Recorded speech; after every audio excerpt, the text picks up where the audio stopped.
Alright, so this is part 4 of this series of my favorite anime. So, next will be the Pokemon anime. The reason why I love this anime, first of all, I love everything Pokemon. I have the stuffies, I don't care. I have the cards, I have the video games. I'm mad because I got one of those 208 in one. I had one of those like 400 and something in one Pokemon. They're basically like cartridges for the DS that come with a whole bunch of games on them, and they both crashed. I'm mad as hell because I was playing Soul Silver on one of them, and I have my Japanese Heart Gold, and I literally traded over my good Pokemon from the Japanese Heart Gold and traded them over to that game, and I even was trading Pokemon over to my Heart Gold so my Pokemon could have like the Japanese names, and it literally crashed, and I got mad because I literally sat there for hella long raising up a Tyranitar. I had Tyranitar, Dragonite, Ampharos, Feraligatr, Typhlosion. Like, it was a clean little party, and I'm so mad because it freaking crashed, and I don't really know how to fix it. It is what it is. And I was just like, damn. I just wish it didn't crash. But the Pokemon anime, Pokemon will pretty much always be one of my favorite things in the world. One of my favorite Pokemon is Glaceon. Another one is Celebi. I really like Celebi because Celebi looks like a child from Sonic. That's the big reason why I like it. And because it's freaking adorable as hell. I would freaking give Celebi so many hugs. It's so freaking cute. Um, and then Glaceon, I freaking love Glaceon, bro. That's one of my favorite Pokemon. I would pet Glaceon all the time if Glaceon was real. Which is funny because I don't really like real animals that much, but I like virtual animals. It's kind of hilarious. Um, but yeah, Glaceon is one of my favorites. I love all the evolutions, to be honest. I love all of them. I have so many of them on my Sword and Shield. Like, I haven't played it in so long. My freaking Switch is all freaking dusty. Like, for real, bro. Like, my Switch is heckin' dusty. Like, I don't even know if you can see it, but yeah, it's like super dusty. But I'm probably gonna play it like tomorrow or something. Just play it like Pokemon. But basically, on my Sword and Shield, I have like 4 generations of Eevees, and I be playing with them in the little camp. I be playing with them all the time, bro. My strongest one is Snowflake, level 100, Glaceon, of course. Um, and I was like trying to shiny hunt for a while because I really wanted an Umbreon and an Espeon, and I wanted them shiny, and I wanted to name the Espeon Sunrise and the Umbreon Sunset. I was like, if I get 2 shinies like that, that's their names. Those are like perfect names, bro. But I got to a point where I was just like, nah, it was just taking too long. I literally have so many freaking Eevees. I just got burnt out of it. I was like, alright, bro, I have like 70 Eevees. I'm done trying to shiny hunts. Um, Another one of my favorite Pokemon is Hydreigon, or Hydreigon, or Hydreigon, whatever you want to call it. I've heard people call it 3 different names. But it's basically the blue black dragon that Getsus uses in Pokemon Black and White. One of my favorites. Um, what else? I love Latios and Latios. They're really freaking cool. I have a lot of favorite Pokemon, but Latios and Latios were 2 of my like really favorite ones when I was a kid. I really love Darkrai, Cresselia. Both of them are really cool. I love them as a set. I love their Pokemon cards. Um, I don't even care when it comes to Pokemon cards. I don't care if they're real, fake, stickers. I don't care. Like, I have like this Mew sticker card, and apparently it's like you can get them out of a machine, and I think in Japan. Because when I was a kid, I literally traded this kid. His name was literally Yu. He was Korean, and his name was Yu. And I literally traded him all my Game Boy games for all of his Game Boy Color Pokemon games. And I traded him all my Yu-Gi-Oh cards for all his Pokemon cards because I like Pokemon like 1,000 times more. Still love Yu-Gi-Oh, but I love Pokemon way more. Pokemon was just more fun, more cute, more colorful, less dark feeling, um, and it's just Pokemon has this sense of child wonder to it. I love the anime. Let's get to the anime. I love the anime because I love the idea of Ash being 10 and just being a kid and going on this giant adventure by yourself. I just love that aspect of it. I love Misty and Brock.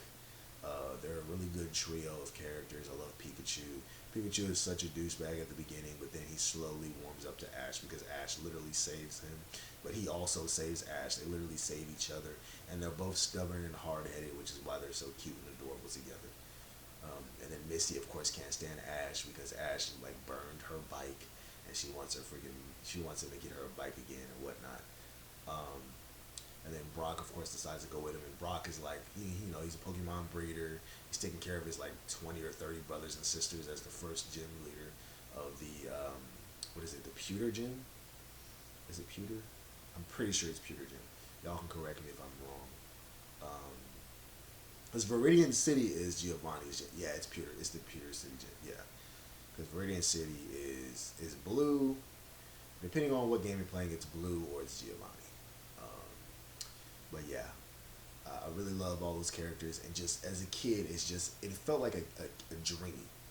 It has this like child esque feel to it, and that's what makes Pokemon feel so good. It's that giant sense of nostalgia, but also the fact that Pokemon stays fresh because you see new Pokemon every episode, and even though technically it can be repetitive in the sense of every time you watch it, they will recycle episodes like when you watch the different seasons because Pokemon has like 1,200 episodes. But it's like since it's new Pokemon every time, like you don't even notice that they're basically recycling the same episode. I remember literally seeing an episode with Cresselia and Darkrai, and then later on they had literally pretty much the same episode with Cresselia and Darkrai. It was almost like the same episode, like almost like beat for beat the same episode. Like the same thing happened in the episode and everything, but it's like slightly different. I remember watching that on TV at my grandma's house too. Because it was like a new episode. It came on Saturday or whatever. I remember watching it when I was like 13.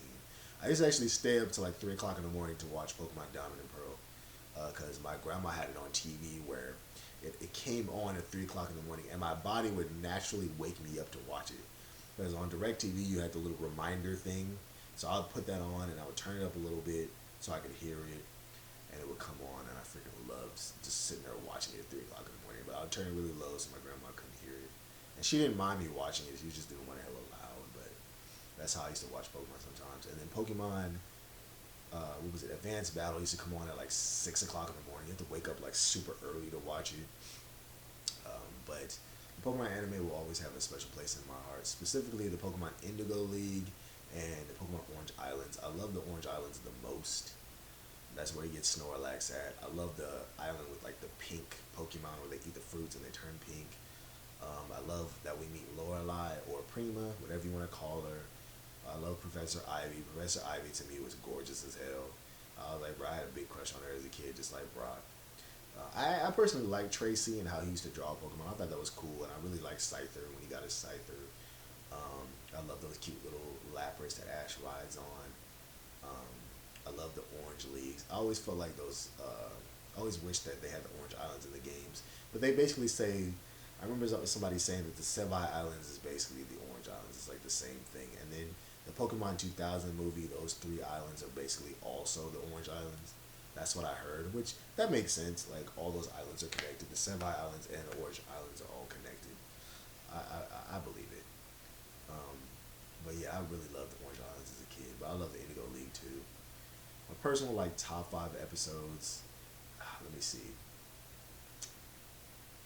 I like the first episode that started it all.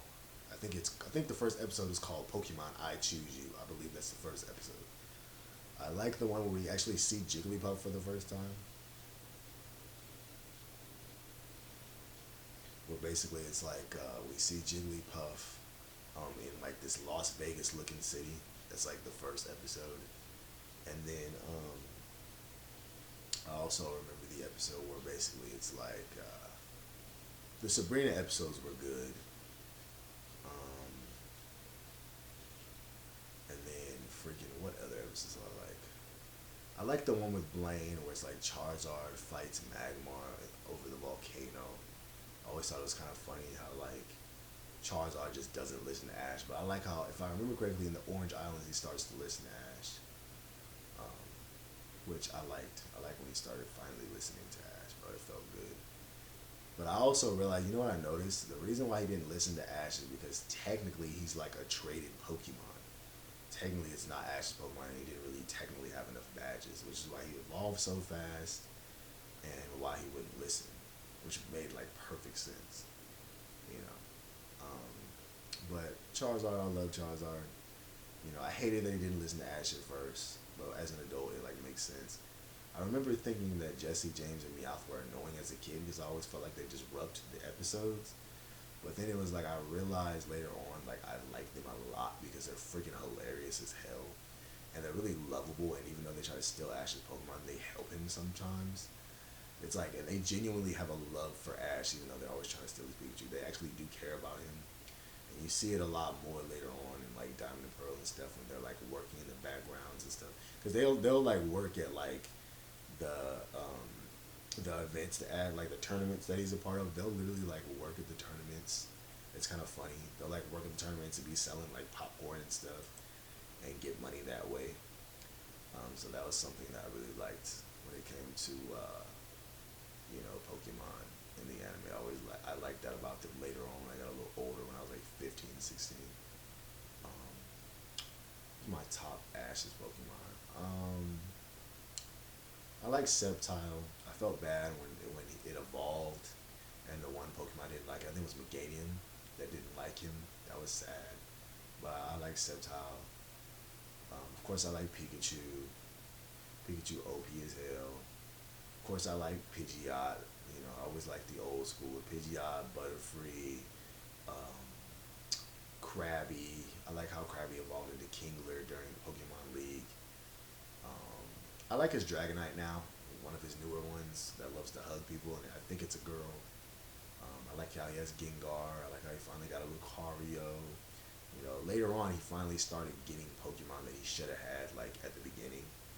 Um, so that was something I liked.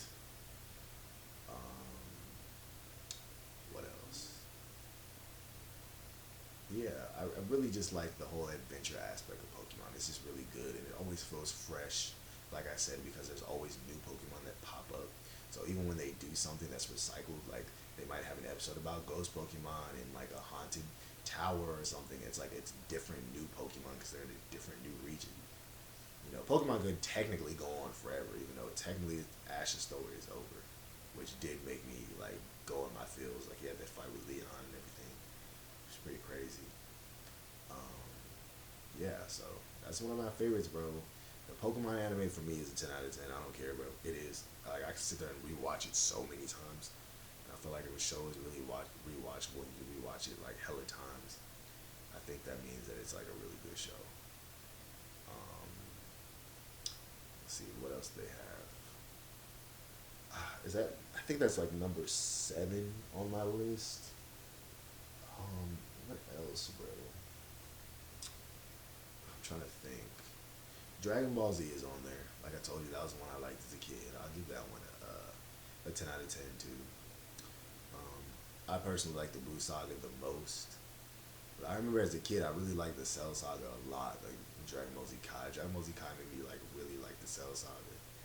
Um, and I like the Planet Namek Saga in Dragon Ball Z Kai a lot too. Um, Toriyama was in his bag during the Namek Saga. That's like the best of Vegeta. That's when Vegeta gets like the most kills ever. I kind of liked Vegeta when he was like kind of evil. Um, I like him now though still too, but I like when he was like evil and he was actually like getting kills and he was literally a warrior. He was like a gladiator, like really fighting like evil alien people. you know, um, yeah, 10 out of 10 anime. Um, what else? That's 8 right there, right? Oh, Samurai Champloo, and the reason why I like Samurai Champloo is because I believe his name is Najabi's, rest in peace. Has some of the best music. Um, his music influenced me a lot to listen to lo-fi when I was like 20 years old, and I listened to that Samurai Champloo soundtrack all the time. And the intro is fire, but that outro is freaking amazing. It's iconic. 10 out of 10 anime because of the music and because the anime is beautiful. Space Dandy's another one. Space Dandy is beautiful. It's swagged out and it's directed by the same director. I love it. It has really good music, good animation, and I love this that Dandy goes to different planets. Now, if you want to know what Space Dandy is basically a perverted guy who's kind of inspired by Elvis a little bit that goes through space, hooks up. He's basically like a bounty hunter in space. Goes to different planets, goes on different adventures. It's a sci-fi comedy. He travels around with a cat and a robot, and he goes to Hooters a lot. Like I think it's called Boobers in the show, but it's basically like space Hooters. Um, really good show, 10 out of 10 show. I'm not gonna lie. Um, think for right now, I think that's all I got because that's all I can really think of. Um, I'll add more on there later if I can think of something else. But this is the ones I like the most, bro. These are the ones I like the most. Oh, I like Space Cobra and I like City Hunter. I like adult anime a lot of the time. I like anime where it's like a grown man and trying to get fine women. And those two shows are also like that. Space Cobra is like an '80s version of Space Dandy. If you like sci-fi, you would love that. And Cowboy Bebop I put in the same category. But hope you guys enjoyed this video. Peace and blessings. Take care. Give me a virtual hug. I hope you guys have a good day. Love you guys. A good night. My bad. A good night. Love you guys. Take care.